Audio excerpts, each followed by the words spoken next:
Hello friends, आपका स्वागत है इस वीडियो में। और इस वीडियो में हम याद करने वाले हैं जनरल साइंस से रिलेटेड कुछ इंपॉर्टेंट पॉइंट्स। तो अब हम याद करते हैं। इसमें हम याद करने वाले हैं माइक्रो न्यूट्रिएंट्स और उनकी डेफिशिएंसी से होने वाले डिजीज। तो पहला है फ्लोरीन। फ्लोरीन की कमी से होते हैं वीक टीथ्स या फिर ब्रिटल टीथ्स। तो जानते हैं, मुझे भी आजकल फ्लोरीन की कमी हो गई है और मुझे वीक टीथ्स का प्रॉब्लम हो गया। इसी वजह से मैंने एक फल लाया है, मेरे हाथ में एक फल है और इस फल को मैं हमेशा अपने दांतों पर रगड़ता रहता हूं ताकि मुझमें फ्लोरीन की कमी जो है वो दूर हो और वीक टीथ का प्रॉब्लम खत्म हो। तो देखिए, अब मैं इसे रगड़ने वाला हूं। ये देखिए क्या कर रहा हूं, मैं फल को अपने टीथ पर रगड़ रहा हूं।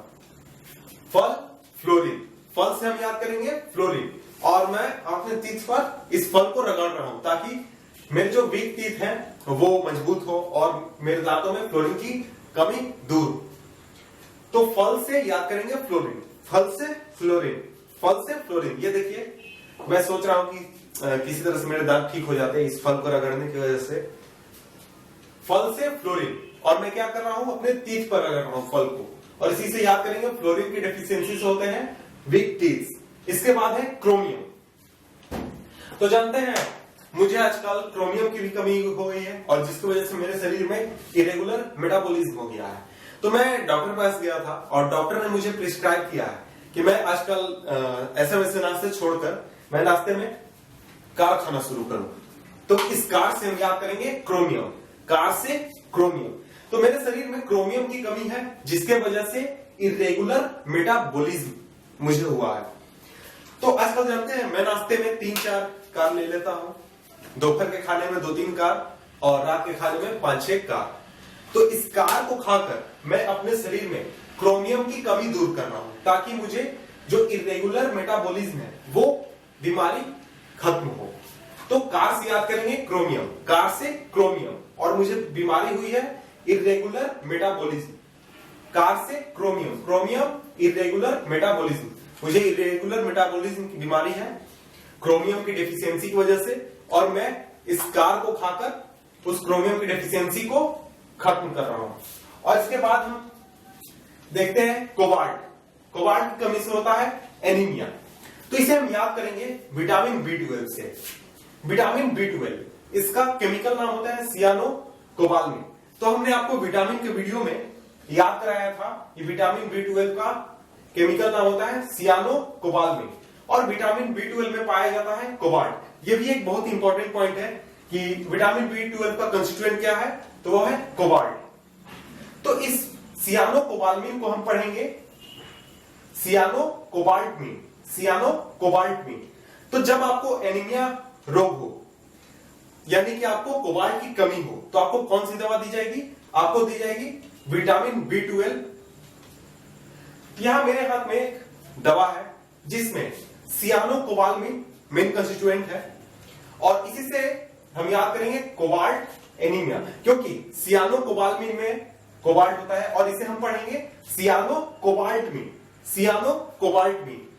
जब आपको एनीमिया हो तब आपको दी जाएगी दवा सियानो कोबाल्टमिन। इसका नाम होता है सियानो कोबालमिन, लेकिन हम पढ़ रहे हैं इसे सियानो कोबाल्टमिन, और इससे आपकी कोबाल्ट की डेफिशिएंसी खत्म होती है।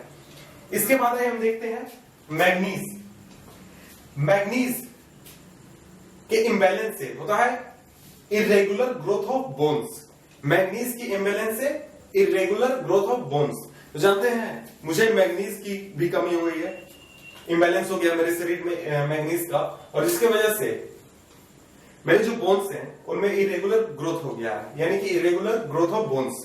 तो मेरे आजकल दिन बहुत खराब चल रहे हैं, मुझे तरह तरह की बीमारी हो गए हैं, और इसकी वजह से अगर कोई दोस्त मेरे पास आता है, मेरे कोई जान पहचान के लोग मेरे पास आते हैं, तो वो कहते हैं कि चल भाई आज पार्टी करते हैं। तो मेरा एक ही उनसे कहना होता है, भाई दे दे भाई, मुझे मैग्नीज दे दे। अगर कोई आता है तो मैं क्या कहता हूँ, माई दे दे माई, मैग्नीज दे दे, मैग्नीज दे दे। तो मैं उनसे मैग्नीज मांगता रहता हूँ, क्योंकि मुझमें इरेगुलर ग्रोथ ऑफ बोन्स हो गया है। मैग्नीज की इम्बैलेंस होता है irregular growth of bones. They they my manganese they they, they they my manganese they they, manganese manganese, क्योंकि मैग्नीज के इम्बैलेंस से इरेगुलर ग्रोथ ऑफ बोन्स। इसके बाद है जेड, जिंक। इसकी डेफिशिएंसी से होता है एनीमिया या फिर रिटार्डेड ग्रोथ। तो यहां पर मेरे हाथ में एक दवा है, ये दवा है जिंकोविट। ये काफी फेमस दवा है और ये दवा दी जाती है एनीमिया में या फिर रिटार्डेड ग्रोथ में या फिर कमजोरी में। तो आप इस दवा का नाम जानते ही होंगे, और नहीं जानते हैं तो जान लीजिए, ये बहुत ही फेमस दवा है। और इस दवा में आ रहा है जिंकोविट, और इसका मेन कंस्टिट्यूएंट जिंक ही है। तो इसी दवा से हम याद करेंगे जिंक की कमी से होता है एनीमिया या फिर रिटार्डेड ग्रोथ। इसके बाद है नेक्स्ट आयोडीन की कमी से होते हैं गॉइटर यानी कि घेघा रोग। तो ये आपको याद कराने की जरूरत नहीं है, क्योंकि आप सभी जानते हैं आयोडीन की कमी से गॉइटर होता है। आपको प्रिस्क्राइब किया जाता है कि आयोडीन युक्त नमक लें, आयोडीन युक्त खाना खाएं, जिससे कि आपको गॉइटर ना हो या फिर घेघा ना हो। इसके बाद हम याद करते हैं आयरन की डेफिशिएंसी से होता है एनीमिया। तो हमारा जो ब्लड है, ब्लड में आरबीसी है, आरबीसी का मेन कंस्टिट्यूएंट होता है हीमोग्लोबिन की जब आपके शरीर में कमी होगी तब आपको होगा एनीमिया। और हीमोग्लोबिन का मेन कंस्टिट्यूएंट होता है आयरन। हीमोग्लोबिन बनता है आयरन से। तो जब आपके शरीर में हीमोग्लोबिन की कमी होगी तो क्या कमी होगी? आयरन डेफिशिएंसी होगा, क्योंकि हीमोग्लोबिन बनता है आयरन से। जब आपको हीमोग्लोबिन की कमी हो तो क्या होगा? एनीमिया होगा।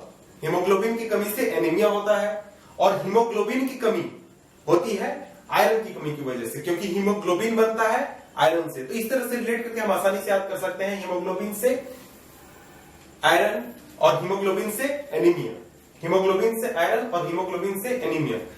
तो ये थे इंपॉर्टेंट पॉइंट्स। और इसके बाद ये जो पॉइंट्स है इनके सोर्स है अरिहंत बुक। और आपसे मिलते हैं हम नेक्स्ट वीडियो में। और ये जो सीरीज है ये पार्ट 5 है, यहां पर गलती से पार्ट 4 हमने लिख दिया है। ये वीडियो इस सीरीज का पार्ट 5 है। तो आपसे मिलते हैं हम नेक्स्ट वीडियो में। Good bye.